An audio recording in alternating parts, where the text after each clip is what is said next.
একদম লাস্ট রাউন্ডে সবাইকে একটু সময়ের ব্যাপারে সচেতন থাকতে বলবো। শেষ রাউন্ড আমি একটু প্রশ্নটা করি, মানে সামনের নির্বাচন আমাদেরকে মন খুলে কথা বলার আরো পথ বিস্তৃত করবে, এটা মনে হয় কিনা? একটু দু একটা বলে নেই।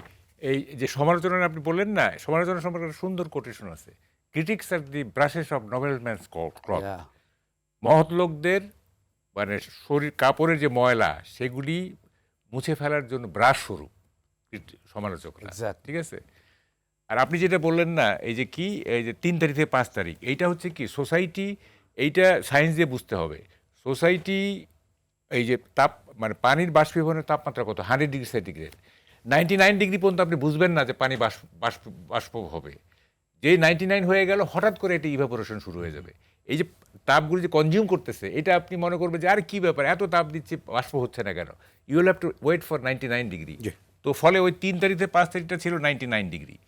আচ্ছা, আরেকটা সিলেক্টিভের ব্যাপার এবং বলতেছে যে দুর্বল। দেখেন এই যে গভর্নমেন্ট দুর্বল না। আপনি যে এই যে আমি যদি ওই যে গোপালগঞ্জের ওটা যদি মব ধরি, তো সেখানে আপনি 4-5টা লোক মেরে ফেলছেন না গুলি করে, ওখানে তো আপনি ঠিকই অ্যাক্ট করলেন। আমি যদি গোপালগঞ্জের ওদেরকে মব বলি যারা এনসিপিকে বাধা দিচ্ছিল, তাই না, ওদেরকে তো গুলি করলেন আপনি। ওইখানে আপনি মব দূর করলেন গুলি করে 4-5টা লোক মেরে, আর বাকিগুলিতে তো আপনি কিছু অ্যাক্ট করলেন না। তা আপনাকে আমি দুর্বল ভাববো কিভাবে? আপনি সিলেক্টিভলি অ্যাক্ট করতেছেন, ঠিক আছে?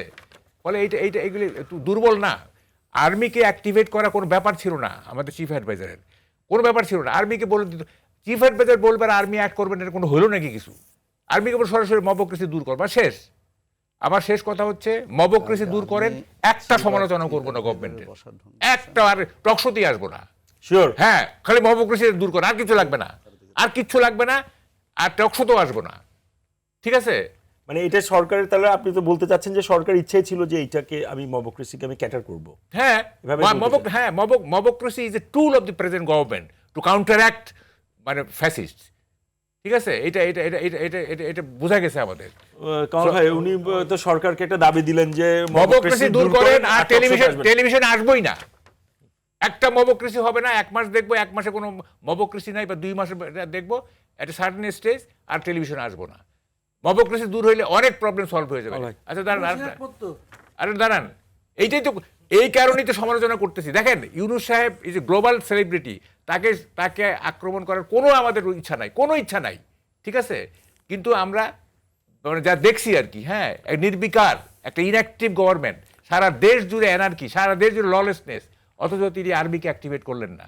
পুলিশ নিলে মরাল ভেঙেছে, পুলিশের কথা বাদ দেন, আর্মিকে উনি অ্যাক্টিভেট করবেন না। এবং আমরা তো দেখতেছি আর্মি চিফ অ্যাডভাইজারের একেবারে অনুগত, চিফ অ্যাডভাইজার যা বলেন তাই করে, তাই না? তো ওইটা চিফ অ্যাডভাইজার কেন আর্মিকে এই মবক্রেসি দূর করার জন্য কাজে লাগালেন না? গোপালগঞ্জে তো ঠিকই কাজে লাগালেন, যেহেতু এখানে এনসিপি। এগুলি তো আমরা বুঝি তো আমরা, তাই না?